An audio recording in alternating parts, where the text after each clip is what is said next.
partage avec vous les conditions ou, si vous voulez, les dispositions, n'est-ce pas, à voir, ou les exigences relatives à l'orientation divine. Et sûrement, si le Seigneur le permet, le mercredi prochain, je vais partager avec vous sur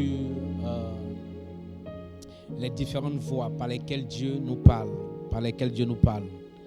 Alléluia. Prenons nos Bibles. Je t'encourage, je t'invite à partager ce direct, à organiser une séance vidéo dans un groupe, pas forcément sur ta page, mais dans un groupe Facebook, et aussi à inviter des personnes à se connecter en inbox. Nous allons lire les deux textes que nous avons lus la dernière fois le mercredi passé. Romains chapitre 8, le verset 14. Romains chapitre 8, le verset 14. Il est écrit: car tous ceux qui sont conduits par l'Esprit de Dieu sont fils de Dieu. Tous ceux qui sont conduits par l'Esprit de Dieu sont fils de Dieu.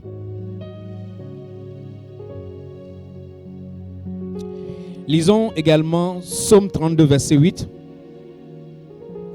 Il dit: je t'instruirai et je te montrerai la voie que tu dois suivre. Je te conseillerai et j'aurai le regard sur toi. Je t'instruirai et je te montrerai la voie que tu dois suivre. Je te conseillerai et j'aurai le regard sur toi. Nous sommes en train de voir la direction divine ou l'orientation divine. La direction divine peut vous préserver d'un malheur. La direction divine peut vous conduire là où les portes sont ouvertes pour vous. Lorsque Dieu dirige quelqu'un, lorsque Dieu conduit quelqu'un, Dieu est en train de te faire aller ou de te faire avancer là où il a prévu quelque chose de meilleur te concernant.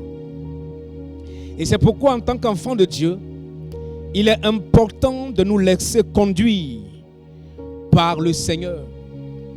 Beaucoup de malheurs arrivent à des personnes parce que ces personnes refusent ou ne veulent pas la direction de Dieu. Il ne suffit pas juste de se lever et de faire une activité ou de faire une affaire. Il suffit de faire ce que Dieu te demande de faire. Il ne suffit pas juste de se lever et de vouloir aller à un endroit que tu veux. Mais rassure-toi que tu te trouves là où Dieu veut que tu te retrouves. La Bible nous dit dans le livre de Ésaïe 45, verset 1, avec au verset 3, il dit: ainsi parle l'Éternel à son oint, à Cyrus, qu'il tient par la main. La Bible dit: il tient Cyrus par la main pour faire quoi? Pour terrasser les nations devant lui, pour relâcher la ceinture des rois et pour lui ouvrir les portes. Lorsque Dieu te tient par sa main, tu es sûr que Dieu va combattre tes ennemis. Tu es sûr que Dieu va ouvrir des portes pour toi. Beaucoup de personnes espèrent des ouvertures des portes surnaturelles, mais ces personnes en même temps refusent la direction de Dieu. Il faut la direction de Dieu pour être orienté là où les portes sont ouvertes. Parce que si tu prends une direction où il n'y a pas d'ouverture des portes, tu seras resté longtemps devant cette porte. Mais lorsque Dieu te conduit, il te conduit là où les portes sont ouvertes. Réussir aux yeux des hommes et échouer, n'est-ce pas, à accomplir le plan de Dieu est l'un des désastres qui peut arriver à une personne. Il ne suffit pas juste de réussir sur cette terre, mais réussir là où Dieu veut que tu réussisses. Mais pour que Dieu te conduise à réussir là où il te veut, Dieu te demande de te laisser conduire. La direction divine est le secret, n'est-ce pas, de l'accomplissement de la destinée. Si Dieu te conduit, tu es sûr que tu pourras accomplir ta destinée. On a compris et on a expérimenté. Des gens ont expérimenté ou ont vécu des destinées non accomplies, des destinées non vécues pleinement, des destinées écoutées. C'est parce que ces personnes n'ont pas laissé Dieu les conduire. Alléluia. Ma prière en ce jour, c'est que Dieu te donne la direction. Que Dieu te donne la direction de tes affaires. Que Dieu te donne la direction du lieu où il te veut. Vous savez, lorsque tu es orienté et que tu vas à un endroit où Dieu te veut, tu es sûr que la provision s'y trouve. Alléluia. Que Dieu t'accorde la provision selon la direction. Amen. Voyons les exigences relatives à la direction divine. Première chose, pour que Dieu prenne plaisir lui-même à venir te conduire, pour que les circonstances où tu veux, l'atmosphère soit favorable à la direction de Dieu dans ta vie, la première chose, il faut que tu prennes plaisir à être avec le Seigneur. Il y a des gens qui n'aiment pas le Seigneur, qui n'aiment pas la présence du Seigneur, mais qui prient, qui disent Seigneur, qui veulent la direction de Dieu. Non, Dieu ne donne pas la direction, sa direction à des personnes qui ne recherchent pas sa présence ou sa compagnie. Il y a des personnes, même 30 minutes dans la présence du Seigneur, c'est trop. Mais ils peuvent passer des heures et des heures à écouter RFI, n'est-ce pas, à écouter France 24, 10 morts, 9 morts. On va faire quoi avec ça? Toi-même, ta vie, même, tu ne te préoccupes pas que Dieu plus t'orienter pour que tu réussisses. Tu es en train de juste compter ce que RFI est en train de dire. On passe des heures et des heures devant la télé, devant un film, mais on n'a pas le temps, n'est-ce pas, de prendre plaisir dans la présence du Seigneur. Souvent même on vient à l'église, on regarde la montre, oh c'est trop. Dès que le pasteur a prêché 45 minutes, mais il dure trop. Comment Dieu peut te parler si tu n'es pas dans sa présence? Et donc pour que l'atmosphère emmène Dieu à venir te diriger. La dernière fois, j'ai expliqué que la direction divine également nous fait échapper à la mort prématurée. C'est de prendre plaisir dans sa présence. Le psaume 34, verset 4 nous dit: fais de l'Éternel tes délices, et il te donnera ce que ton cœur désire. Fais de l'Éternel tes délices. Ça veut dire que prendre plaisir, n'est-ce pas, dans sa présence. Que le Seigneur, n'est-ce pas, le Seigneur soit ta préoccupation. Quand tu prends plaisir dans sa présence, Dieu prend plaisir à te diriger. Si Dieu ne te dirige pas, tu risques d'être frustré. Les vies frustrées sont les vies sans direction de Dieu. Il y a des personnes qui touchent à tout, qui veulent tout faire, qui veulent aller partout, qui ne savent même pas l'endroit où Dieu veut qu'ils partent. La Bible nous dit qu'un jour, Dieu voudrait donner une destinée à une personne. En l'occurrence, Abraham. Dieu lui dit: lève-toi, quitte cet endroit, quitte ta patrie, quitte la maison de ton père, quitte ton pays. Va dans un endroit que je te montrerai. Je te donnerai la direction. Là-bas, je rendrai ton nom grand. Je rends ton nom grand là où je veux que tu ailles. Je ne rends pas ton nom grand là où toi tu veux. Beaucoup d'entre nous, on veut que Dieu nous bénisse dans ce que nous voulons faire. Mais Dieu veut nous bénir dans ce que lui il veut qu'on fasse. C'est la différence. Il est écrit en Psaume 25, verset 12 à 14. La Bible dit: quel est l'homme qui craint l'Éternel? L'Éternel lui montre la voie qu'il doit choisir. Craindre Dieu aussi, c'est, n'est-ce pas, être dans sa présence.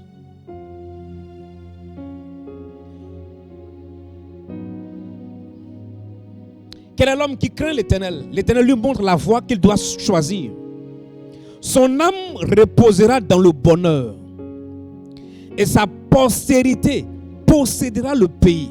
L'amitié de l'Éternel est pour ceux qui le craignent, et son alliance leur donne instruction. Il dit, il te montre la voie que tu dois suivre, et il fait reposer ton âme dans le bonheur. Que Dieu fasse reposer ton âme dans le bonheur en cette saison. Qu'il te donne la direction là où tu dois aller. Alléluia. Quand Dieu te donne la direction, tu es sûr que tu auras le bonheur. Alléluia. Il est écrit en 1 Corinthiens 2, verset 9 à 10. Il est écrit: mais comme il est écrit, ce sont des choses que l'œil n'a point vues, que l'oreille n'a point entendues, qui ne sont pas montées au cœur de l'homme, des choses que Dieu a préparées pour ceux qui l'aiment. Et la Bible dit quoi? Dieu nous les a révélées par l'Esprit. Car l'Esprit sonde tout, même les profondeurs de Dieu. Tu dois être amoureux de Dieu pour être dirigé par Dieu. La deuxième chose à faire pour recevoir la direction de Dieu, c'est être passionné pour sa volonté. Être passionné. Tu dois avoir la passion de rechercher la volonté de Dieu. Quand on est passionné à quelque chose, on s'accroche à la chose, on désire la chose, on est toujours en train de rechercher la chose.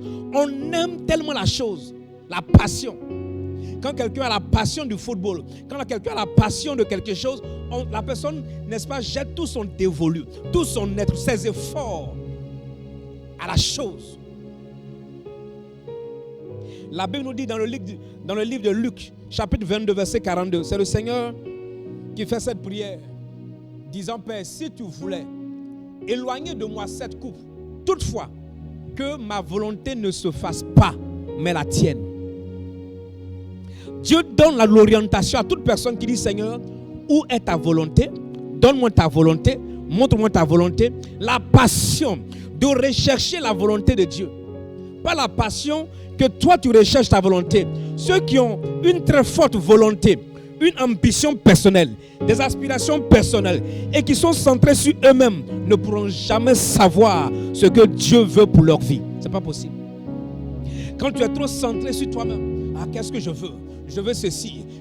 Écoute, chaque fois que tu es trop centré sur toi, il y a certaines choses que Dieu ne te donne pas et il ne va pas te montrer. Il faut qu'à un moment donné, tu dis: Seigneur, quelle est ta volonté? Laisse-moi faire ta volonté. Jésus dit, la Bible déclare que Jésus devait aller à la croix. Mais il dit: Seigneur, si c'est possible que tu m'éloignes, que tu éloignes de ma vie cette coupe amère, cette crucifixion. Mais toutefois, pas ma volonté. Si c'est ta volonté que j'aille jusqu'à la croix, que ta volonté soit faite. C'est en cela, nous voyons des personnes disposées à se laisser conduire par Dieu. Il y a des gens qui n'aiment même pas, parfois même Dieu, ils n'ont pas la volonté de rechercher ce que Dieu veut. Ils ont la volonté de ce qu'il veut. Souvent même, on a notre volonté et puis on dit: Seigneur, viens cautionner notre volonté. Dieu n'est pas ton petit copain. Dieu n'est pas ton ami. Dieu n'est pas ton valet. Dieu n'est pas, n'est-ce pas, ton coursier où tu l'emmènes à faire ta volonté. Dieu est souverain. Et Dieu a le meilleur pour toi. Ce qu'il veut, c'est que tu fasses sa volonté. En faisant sa volonté, Dieu te montre plus sa volonté ou la direction. Quand tu dis: Seigneur, je fais ta volonté dans cette nation, dans ma famille, dans telle entreprise, dans telle situation, Dieu prend plaisir à venir t'orienter en disant: voici ce qu'il faut faire. Voici ce qu'il faut faire. Troisième exigence pour être dirigé par la volonté, pour être dirigé du moins par Dieu, c'est avoir la volonté d'être dirigé par Dieu lui-même. La deuxième chose, c'est être passionné pour sa volonté. La troisième, c'est avoir la volonté d'être dirigé par Dieu. Il y a des gens qui n'ont pas la volonté que Dieu les dirige. Romains 8, 14 nous dit: car tous ceux qui sont conduits par l'Esprit de Dieu sont fils de Dieu. Il faut avoir la volonté de dire: Seigneur, ma volonté, c'est que toi, tu me diriges, tu me conduises.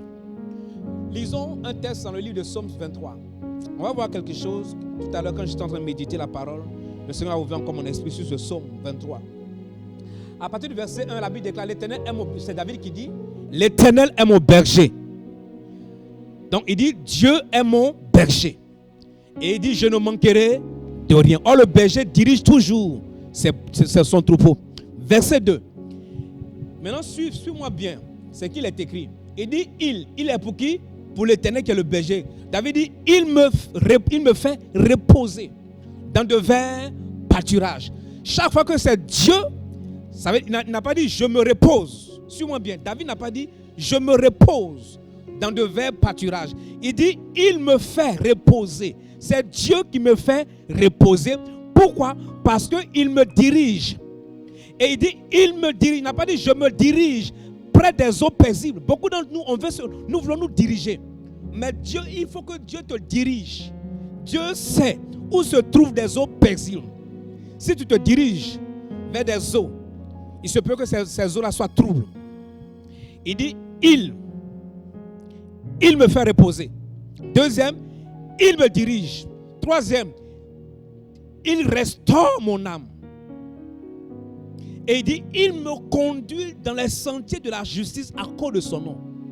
Chaque fois que Dieu est son berger, quand Dieu le conduit, Dieu le dirige, Dieu restaure son âme. Il dit, Dieu, n'est-ce pas? Il dit, il. Maintenant, regardez le verset 4. Le malheur de David commence en ce lieu. Il dit, quand je marche, il n'a pas dit quand Dieu me fait marcher. Il dit, quand moi je décide de marcher maintenant, je me trouve où? Dans la vallée de l'ombre de la mort. Il dit, quand est-ce que je décide, moi, de marcher, je me trouve dans la vallée. Parce que Dieu ne va pas conduire quelqu'un dans la vallée de l'ombre de la mort. Mais il dit quoi? Il dit quoi? Je ne crains aucun mal car tu es avec moi. C'est-à-dire, Dieu, même quand tu te trouves dans la vallée, il vient avec toi. Mais il ne t'a pas conduit dans la vallée. Mais il viendra t'aider à sortir. Beaucoup de chrétiens, beaucoup d'enfants de Dieu sont dans la vallée de l'ombre de la mort parce que ces personnes se sont dirigées eux-mêmes sans se laisser conduire par l'Esprit de Dieu. Le fait que tu aies un malheur, ça ne veut pas dire que Dieu t'a conduit dans le malheur, mais Dieu va te retrouver là-bas et t'aider. C'est pourquoi David dit, je ne crains rien, je ne crains aucun mal car tu es avec moi. Dans le malheur, Dieu se trouve. Il va t'aider. Mais ne marche pas toi-même. Laisse-toi conduire. Alléluia. Verset 5. Il dit, tu dresses devant moi une table en face de mes adversaires. Il faut remarquer. La Bible n'a pas dit, David n'a pas dit, je dresse une table. Il ne faut pas le dire, je dresse une table, mes ennemis, venez. Ils vont te tuer vite, vite. Laisse Dieu dresser une table pour toi. En cette saison, je déclare que le Seigneur dresse une table pour toi.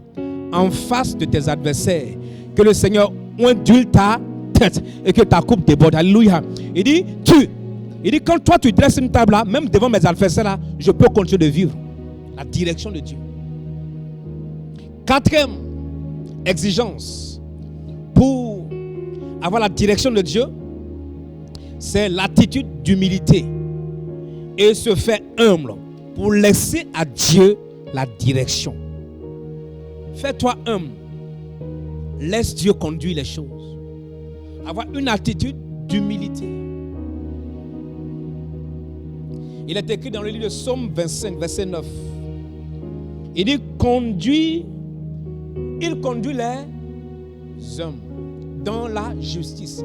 Il enseigne aux hommes sa voie. Vous savez, Dieu n'enseigne pas les orgueilleux.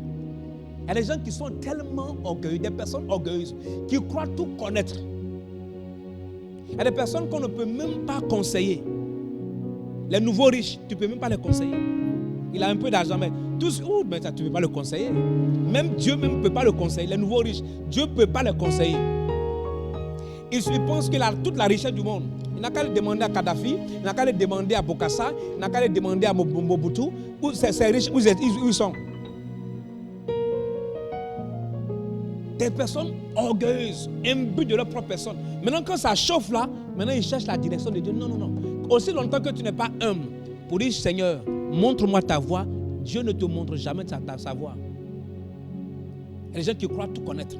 Ah non, je suis assez intelligent, je suis assez sage pour aller de l'avant. Mon ami, il faut avoir une attitude d'humilité. Même en tant que pasteur, même en tant que fidèle chrétien, il faut avoir une attitude d'humilité. Il y a des gens qu'on ne peut jamais conseiller. Même Dieu ne peut pas leur donner la direction. Dieu leur donne la direction. Ces personnes ne sont pas prêtes à cause de leur orgueil. Si tu es orgueilleux, tu vas prier. Dieu ne viendra jamais te montrer la direction. Donc il y a des gens qui disent, Seigneur, je prie, donne-moi la direction où je dois partir. Dès que Dieu voit ton cœur orgueilleux, Dieu ne parle pas. Parce que Dieu aime les hommes. Et il dirige. Parce que, pourquoi? Parce que Dieu parfois peut faire venir même un enfant pour te parler. Peut faire venir même un enfant, un jeune homme pour te diriger. Aussi longtemps que tu n'es pas capable d'être humble pour accepter la direction de Dieu, Dieu ne parle pas. La semaine prochaine, je vais parler de plusieurs manières par lesquelles Dieu parle. Les signes, plusieurs manières. Donc je prie que tu aies un cœur humble. une attitude d'humilité. Alléluia. Pour que le Seigneur te conduise. On ne peut pas conduire. Dieu ne conduit pas les personnes orgueilleuses. C'est pourquoi quand tu pries là, il faut dire Seigneur, donne-moi la direction. Donne-moi la direction. Il n'y a pas... La chose la plus importante, c'est de réussir. Mais de réussir selon Dieu. Et réussir là où Dieu veut que tu ailles. Ou réussir ce que Dieu veut que tu fasses. Tu peux réussir aux yeux des hommes. Et puis aller à l'enfer. Mais réussir là où Dieu veut que tu réussisses. Tu n'as pas besoin de regarder ce que l'autre a. Tu n'as pas besoin de regarder, n'est-ce pas, là où quelqu'un est. Mais tu as juste besoin de te laisser conduire par Dieu. Pour que Dieu te conduise, n'est-ce pas, là où il veut que tu sois. Le plus important au ciel, à la récompense, ce n'est pas ce que quelqu'un a fait. Mais c'est ce que tu as fait selon Dieu.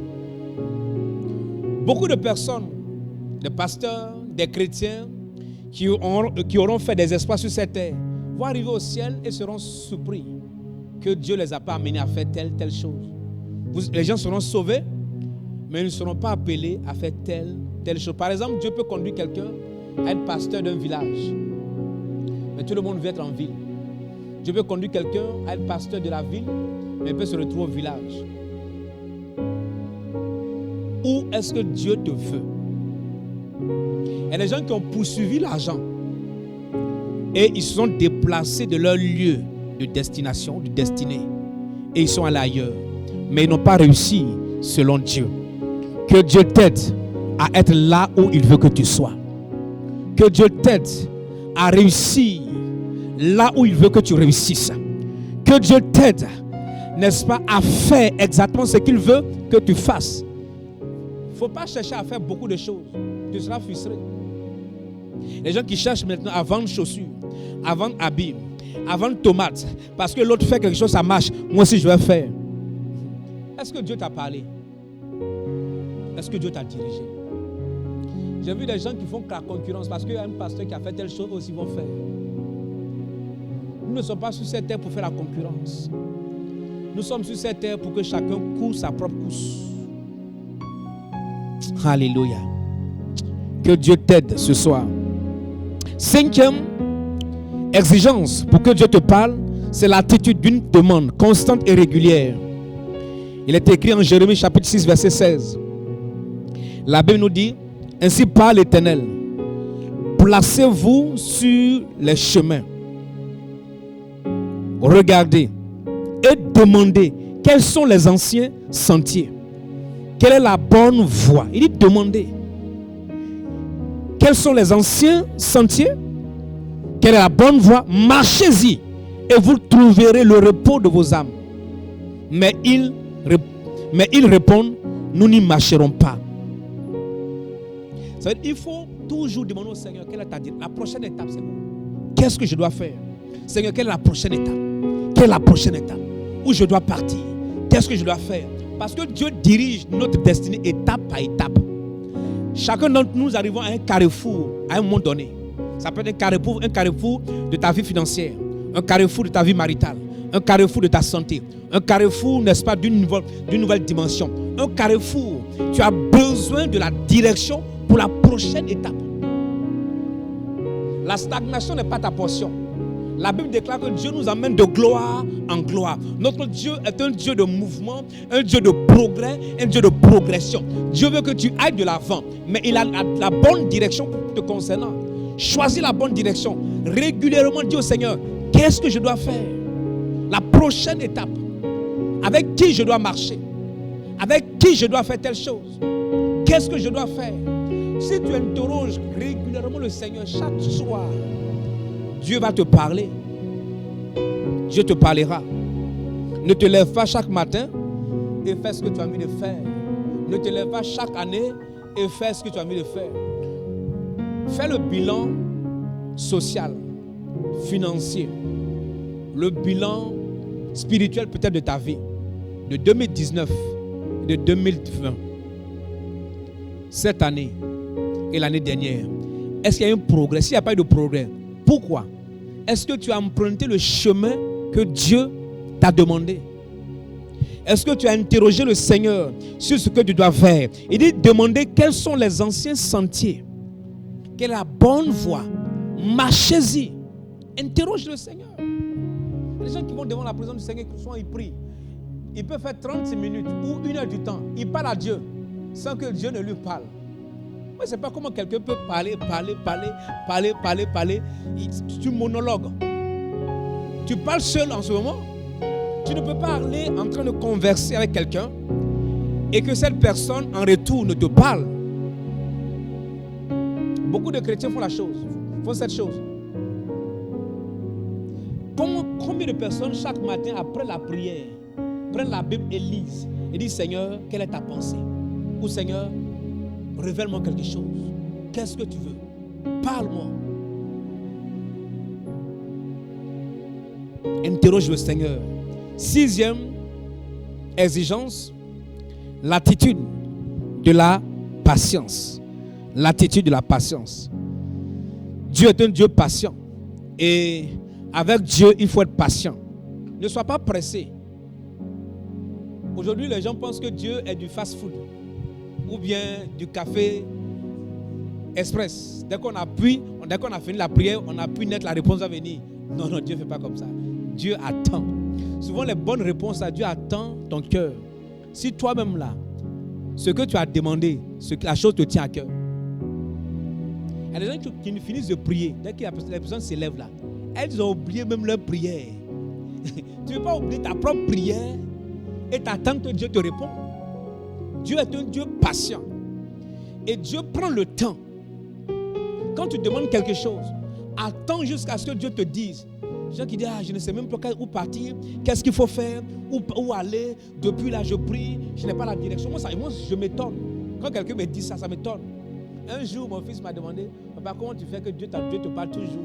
Il dit, ça dépend à un moment donné le niveau le niveau de ta relation avec Dieu. Quand tu atteins là, tu sais que Dieu t'a parlé, tu sais que Dieu t'a pas parlé. Mais tu dois être sûr que chaque fois que tu sors ou en train de faire quelque chose, tu dois être sûr que tu as entendu Dieu te parler. C'est clair. C'est pourquoi ceux à qui Dieu parle sont des personnes sereines. Des personnes, n'est-ce pas, tranquilles, qui ne sont pas perturbées. Lorsque la situation arrive, une fois j'ai dit à quelqu'un, voici ce que tu as venu me dire quelque temps après dans mon bureau. Dieu m'a dit ce que tu... Je lui ai dit, je ne vais pas te dire, mais il va arriver un temps où tu vas venir me dire telle chose. Ce jour-là, il lui a dit 2 fois, il dit, mais pourquoi tu me dis ça? Il dit, parce que Dieu m'a dit ça. Et ça fait plus de 3 semaines, Dieu m'a dit, j'ai dit, je t'attends, ce jour-là arrive. Le jour où tu vas venir, là, je vais te dire, voici ce que Dieu m'a dit. La direction, l'attitude, la présence de Dieu. Sois patient. Prie, tu n'as pas reçu, tu n'as pas encore entendu. Continue de prier jusqu'à ce que Dieu te parle. Dieu te parle, n'est-ce pas, peut-être de là où tu dois partir. Tu veux voyager, on te fait plusieurs propositions. On dit il faut aller aux États-Unis, il faut aller en Allemagne, il faut aller peut-être au Nigeria. Dès qu'on dit aux États-Unis, Seigneur, pas ça là, c'est la prophétie, là, katababa. Le Seigneur est dedans. Quand on dit va mission à Takwame, je lis l'esprit d'Atakwame. Je lis l'esprit d'Atakwame. Ça, Dieu n'est pas dedans. Quand on dit États-Unis, tu ne pries même pas aux États-Unis. C'est-à-dire que les États-Unis est dans ta tête avant même. Donc, quand on te dit ça là, tu ne demandes pas l'autorisation de Dieu. Ça, c'est la prophétie. Ça vient confirmer. Dieu confirme. Et on dit à Kara. C'est pourquoi quand parfois on veut faire prophétie sur la vie des gens, on a peur. Et quand Dieu nous parle, on a peur que le gars va te gifler. Mais ici, Dieu m'a dit d'aller à Niamtougou. Il a dit, pasteur, je réprime l'esprit là qui est en toi. Il va te parler. Il va réprimer l'esprit qui t'a parlé. Quand tu dis, Dieu m'a parlé de Chicago, ça c'est la bonne prophétie. Pasteur, sois béni. La bonne prophétie, sois béni. Et quand tu parles de Niamtougou, il dit, pasteur, ça, on va prier, on va voir. Pour Chicago, il ne prie pas. Sois patient. Que Dieu te parle. Sois patient. Que le Seigneur... Ne sois pas pressé. Avec Dieu, calme-toi. Ne vous forcez pas. Parfois, on se force à entendre ce que Dieu n'a pas dit. C'est ça le drame. On se force à entendre. Ne te force pas à entendre ce que Dieu ne dit pas. Le fait de ne pas être patient, c'est que tu n'es pas patient parce que tu veux entendre ce que Dieu n'a pas dit. J'ai l'impression que Dieu... Comment tu parles? Quand je te parle, est-ce que tu as l'impression que je t'ai parlé ou je t'ai parlé? J'ai l'impression où je t'ai parlé. J'ai l'impression que Dieu m'a dit. Ah, comment? Est-ce qu'on a l'impression que quelqu'un parle à une autre personne? Non. Tu as entendu et tu sais. Je te parle actuellement, tu n'as pas l'impression que je te parle. Tu sais que je te parle. Comment tu veux dire, j'ai l'impression que le pasteur m'a parlé de l'attitude, n'est-ce pas? Avoir l'attitude de la passion. Comment tu as l'impression? Je t'ai parlé. Quand Dieu te parle, il t'a parlé. Écoute-moi, ne cherche pas à entendre ce que Dieu n'a pas dit. Chaque fois que tu n'as pas entendu, tu n'as pas entendu. Ne dis pas j'ai l'impression. C'est pourquoi les gens sont dans l'église, là, Dieu ne leur parle pas, mais toujours Dieu m'a dit, Dieu m'a dit. Dieu. Il y a deux types de personnes qui sont les personnes très dangereuses en tant que chrétiens dans l'église. Ceux à qui Dieu dit tous les jours quelque chose. À chaussures, Dieu m'a dit d'acheter chaussures rouges. Dieu n'a rien à faire que de t'indiquer la couleur de la chaussure achetée. Dieu m'a dit d'aller au marché aujourd'hui. Mon ami, tu es intelligent pour aller au marché aujourd'hui. Tu es aussi intelligent de ne pas partir au marché aujourd'hui. Il y a des gens à qui Dieu ne parle jamais. Ils sont dangereux aussi. Dieu ne parle jamais. Chaque fois que quelqu'un vient, toujours Dieu m'a dit, Dieu m'a dit, Dieu m'a dit. Il faut commencer à te méfier. Parce qu'à certaines choses, Dieu ne dit pas. Dieu te dit tu es aussi intelligent et ça se trouve dans sa parole. À certaines choses, Dieu ne va pas te dire, ça est dans sa parole. Par exemple, tu veux te marier à un païen. Seigneur, donne-moi l'orientation. Est-ce que je vais me marier à ce païen? Mon ami, tu vas rester... Enfin, toi, tu penses que Dieu est... Oh, tu ne connais pas Dieu. Un jour, j'ai dit à quelqu'un qui voulait aller en Europe, qui est encore là d'ailleurs, ça fait plus de 5 ans. La personne m'a dit, la personne est venue dans l'église ici. Sa femme est membre de cette église. La personne est venue, elle m'a dit, pasteur, il y a longtemps Dieu m'a parlé d'évangélisation. Je sais que Dieu m'aime, mais je me suis éloigné du Seigneur. Mais tu sais, moi, il faut que tu pries. Je veux aller. La personne était allée, je crois, quelque part à Dubaï. La personne est revenue. Il dit, non, je veux aller en Europe. C'est là que je pense partir. Il lui a dit, quand Dieu t'a dit de faire évangélisation, est-ce que tu as fait non? Et puis tu attends que Dieu ouvre les portes pour que tu ailles en Europe. Il dit, mon ami, tu ne connais pas Dieu. Dieu que je sais là, il ne va pas faire ça. La personne a fait tous ses papiers. Quelques temps après, c'est échoué. Jusqu'aujourd'hui, là encore là. Au moins, la personne se rend compte là, tu as vieilli. Parce que Dieu ne te doit rien. Il ne te doit rien. Au ciel, là-bas, tu ne peux pas lui poser question. Tu ne peux pas interroger Dieu. C'est-à-dire que tu vas le voir pour interroger où? La Bible déclare, c'est une grande lumière. La grande lumière, ça sort. Tu vas te prosterner. Quand tu vas voir les viens, quand ils viennent se prosterner, tu vas te prosterner. Ce que tu as dans ton cœur, là, tu vas laisser ça. Tu vas laisser ça. Tu ne peux pas dire. Si tu veux, il faut chercher les anges là pour leur poser des questions. Mais tu ne peux pas poser question à Dieu. Mon ami, tu ne peux pas. Tu ne connais pas bien. Tu vas le voir où pour lui poser des questions. Donc, comme il ne te doit rien, il faut faire de sorte que ce qu'il t'a demandé, il veut te donner là, il n'a qu'à te donner en même temps. Parce que s'il ne te donne pas, arrivé là-bas, là, tu ne peux pas lui poser question. Tu vas dire, Seigneur, pourquoi tu ne peux pas donner ça là? Tu es qui? Si on t'a fait la grâce d'être au ciel, que tu poses question, tu risques de te retrouver quelque part d'autre où Lucifer se trouve. Là-bas, là, au ciel, il n'y a pas conseil ou comité de grève où on n'est pas d'accord. Là-bas, il n'y a pas rébellion là-bas. Tu fais ça, on te chicote, tu vas à l'enfer. Donc, ce que Dieu n'a pas dit, il ne faut pas essayer d'entendre. Les gens, Dieu ne leur dit rien, mais eux, ils ont entendu quelque chose. Ils ont entendu toujours quelque chose. J'ai l'impression que Dieu m'a parlé. Mon ami, il faut être sûr. C'est pourquoi pour que Dieu te parle, sois patient, toujours. Tu n'as pas bien entendu, quelqu'un m'appelle pasteur. Il dit que quand tu as fait la leçon, non, tu n'as pas bien vu, non, va dormir encore. Va redormir. Dieu va venir te parler encore. Quand tu ne comprends pas, il faut te dire, Seigneur, je dors encore, parle-moi. Jusqu'à ce que tu comprennes ce que Dieu te dit dans ton rêve. Mais Dieu t'a parlé d'un rêve. Il t'a montré un rêve, tu n'as pas compris. Va dormir. Dieu parle par plusieurs manières. Je crois que le mercredi prochain, je vais parler des manières par lesquelles Dieu te parle. Vous savez, Dieu peut parler. Il y a des gens, par exemple, audibles. Mais pas tout le temps. Je peux parfois rester là et entendre Dieu me parler automatiquement. Il y a des gens à qui Dieu peut parler par extase. Mi-sommeil, mi-éveillé. Il y a des gens à qui Dieu peut parler par rêve. Il y a des gens à qui Dieu peut parler par des visions qui peuvent venir apparaître. Tu peux parler par plusieurs manières. Si toi, Dieu te parle, chaque fois que tu dors, que Dieu te parle, il faut dormir beaucoup.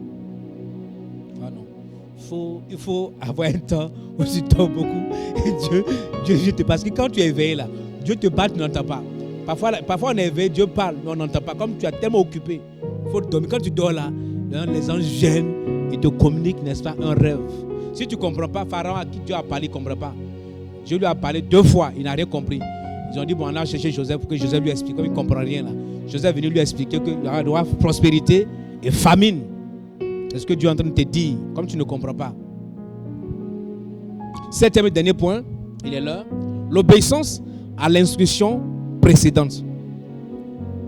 C'est une exigence. Par exemple, Dieu vient, il te dit, ma fille, mon fils, fais telle chose. Tu sais que Dieu t'a parlé.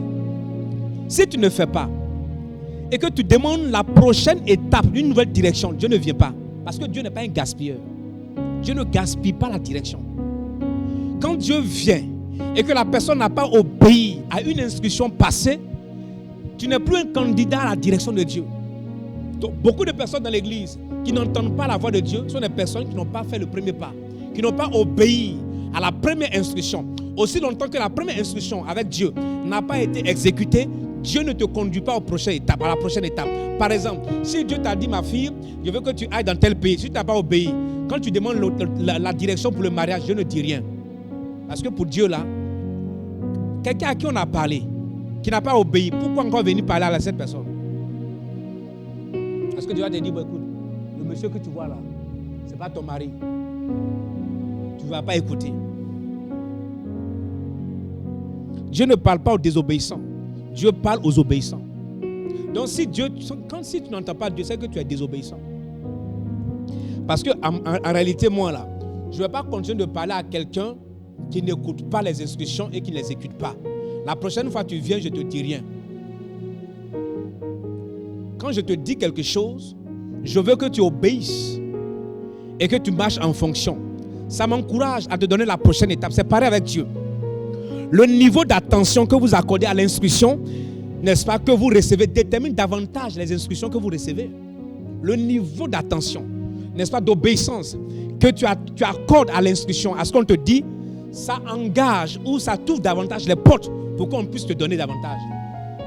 Tu as un professeur, il commence, n'est-ce pas, professeur de mathématiques, la chose simple, il te donne la formule. Cette formule-là même là, on dit 2x plus 4 égale à temps. On est dessus depuis, mais prochaine étape c'est quoi? 2x plus 4 là, tu n'arrives même pas à résoudre. On est dedans. Maintenant tu dis, professeur, il faut me faire exponentiel, mon ami. Mais 2x simple là, tu ne comprends pas, c'est exponentiel. Comment on te dit exponentiel, mon ami? Tu es perdu dans l'espace. Tu es perdu. Tu as tourné ta tête comme un calao dans l'espace. Tu es perdu. Donc la prochaine étape, avant d'aller à la prochaine étape, il faut qu'on soit sûr que l'instruction que tu as reçue là, tu as exécuté, que tu comprends bien. C'est pareil avec Dieu. C'est pareil avec Dieu. Si Dieu t'a parlé et que tu n'as pas obéi, mon frère, tu vas prier pendant 10 ans. Dieu fait silence. Dieu a parlé à Abraham. Il dit, quitte ici, avec ta femme là, Sarah, vous aurez un enfant. À un moment donné, Abraham a fermé ses oreilles. Abraham a eu avec un enfant, avec Agar, Ismaël. Dieu a fermé. Dieu n'a plus parlé à Abraham pendant plus de 12 ans. Dieu n'a plus parlé avec Abraham. Abraham était perdu. Dieu n'a plus parlé. Silence. Jusqu'au chapitre 17. Dieu est revenu encore et dit, écoute mon ami, maintenant je te donne l'instruction. Marche devant ma face. Sois intègre. Et maintenant Dieu a commencé la nouvelle chose avec Abraham. Dieu n'est pas un gaspilleur. C'est pourquoi chaque fois que vous faites faillite dans un domaine, interrogez-vous. Est-ce qu'il y a quelque chose que vous n'avez pas fait ou il y a quelque chose que Dieu a dit que vous n'avez pas obéi? Chaque fois que vous manquez de la provision, ça veut dire que soit quelque chose que Dieu a dit que vous n'avez pas entendu ou soit quelque chose que vous n'avez pas fait. C'est simple. Donc quand tu remarques les échecs, dis-toi, qu'est-ce que je n'ai pas pu faire? Qu'est-ce que je n'ai pas pu faire? Qu'est-ce que Dieu m'a dit? Si je retourne, le Seigneur va me l'accorder. Alléluia. Que Dieu te bénisse. Ma prière ce soir, c'est que le Seigneur t'oriente. Il t'oriente vers la bonne personne que tu veux marier. Qu'il t'oriente vers la bonne personne. Alléluia. Qu'il t'oriente à un local, un endroit. Il a programmé pour ta vie. Amen.